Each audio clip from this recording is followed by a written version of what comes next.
பெய்த கனமழையின் காரணமாக சேலம் நாமக்கல் தேசிய நெடுஞ்சாலையில் கடுமையான போக்குவரத்து நெரிசல் ஏற்பட்டு சுமார் 2 கிலோமீட்டர் தூரத்திற்கு வாகனங்கள் அணிவகுத்து நிற்கின்றன. இதுகுறித்தான முழு விவரங்களுடன் இணைகிறார் செய்தியாளர் சிலம்பரசன். சிலம்பரசன், வணக்கம். விவரங்கள் என்ன சிலம்பரசன்? வணக்கம். சேலத்தில் பெய்த கனமழை காரணமாக சேலம் நாமக்கல் தேசிய நெடுஞ்சாலையில் மழை வெள்ளம் புகுந்ததால் கடுமையான போக்குவரத்து நெரிசல் ஏற்பட்டுள்ளது. இதன் காரணமாக சேலம் சீலநாயக்கன்பட்டி பகுதியில் இருந்து சுமார் 2 கிலோமீட்டர் தூரத்திற்கு கடுமையான போக்குவரத்து நெரிசல் ஏற்பட்டுள்ளது. இதன் காரணமாக வாகன ஓட்டிகள் மிகுந்த சிரமம் அடைந்துள்ளனர். சேலம் நாமக்கல் தேசிய நெடுஞ்சாலை நிலவரப்பட்டி பகுதியில் பாலம் அமைக்கும் பணி கடந்த ஓராண்டாக நடைபெற்று வருகிறது. தொடர்ந்து இந்த பாலம் அமைக்கும் பணி கடுமையான மந்தமாக நடைபெற்று வருகிறது.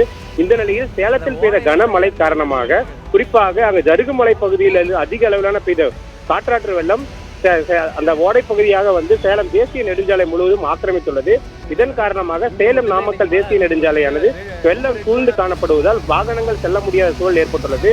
அதையும் தாண்டி குறிப்பாக அந்த கார்களும் லாரிகளும் மிதந்து அந்த தண்ணீரில் அடித்து செல்லும் அபாயகரமான சூழ்நிலையில் அந்த சாலையில் சென்று கொண்டுள்ளது.